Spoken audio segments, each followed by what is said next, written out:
front line, risking their lives and those of their family members in the midst of the COVID-19 pandemic.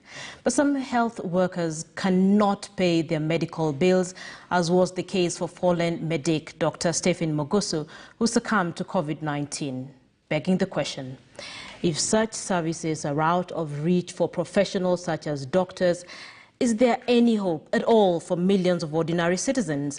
Our senior reporter Rita Tinina takes a look at the country's long quest for quality and affordable healthcare for all.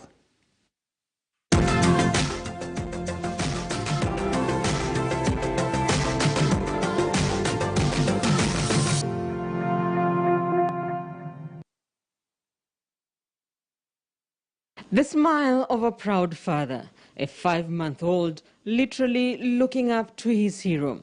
This baby will grow up without his dad, 28-year-old Stephen Mogusu, who succumbed to COVID-19. It has taken efforts to raise funds to clear his medical bill. It is a case of offering a service one cannot afford. The situation becomes even tougher and more complicated for the common mwananchi. Healthcare services remain out of reach for millions of Kenyans. At the Kisumu County Hospital, patients wait to get medical attention. Universal health coverage. It is here in Kisumu that the Universal Healthcare Program pilot project was launched in December 2018. Kisumu, Isiolo, Machakos and Nyeri were picked for the pilot phase, which somewhat stalled due to financial challenges. In Kisumu, it worked for some. Ajua tu kwa tunakuwa na fedha hela kuja kuhudumiwa. Sasa hapo tulikuwa tunakuja na hiyo kadi, ilikuwa inatusaidia sana kabisa. For others, their hope for subsidized or free services remains just that, hope. Nilijiandikisha lakini sijawahi pata hiyo card. 5 weeks ago in Mombasa, President Uhuru Kenyatta launched the biometric registration of 1 million beneficiaries of the Universal Health Coverage Program. My goal is to ensure that all persons resident in Kenya have access to the essential health services they need.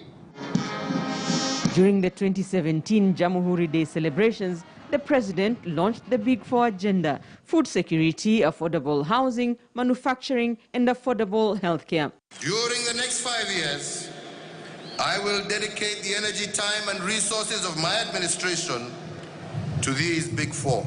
Will Uhuru Kenyatta's administration attain its affordable healthcare goal by 2022? Provision of quality and affordable healthcare has remained a challenge for successive governments since independence. From primary healthcare that saw a reduction in child mortality rates in the 70s and 80s to the introduction of cost sharing in the 90s. In 2008, then President Mwai Kibaki launched Vision 2030 with 3 pillars: economic, political and social. Health was prioritized under the social pillar. 2 years later, the promulgation of the 2010 Constitution introduced a devolved system of government with devolution of health services to the counties. Several policy guidelines, including the Health Policy 2014-2030, are all geared towards affordable and quality healthcare. Several steps have been made towards universal healthcare. In 2013, user fees were abolished in primary healthcare facilities and free maternal care services were introduced. Universal healthcare analysts argue will require reforms at the NHIF and the introduction of a mandatory UHC scheme. With the 2022 Affordable Healthcare for All achievement target fast approaching, the attainment, if at all, will come a little too late for Dr. Stephen Mogusu. Kwangu haijanisaidia.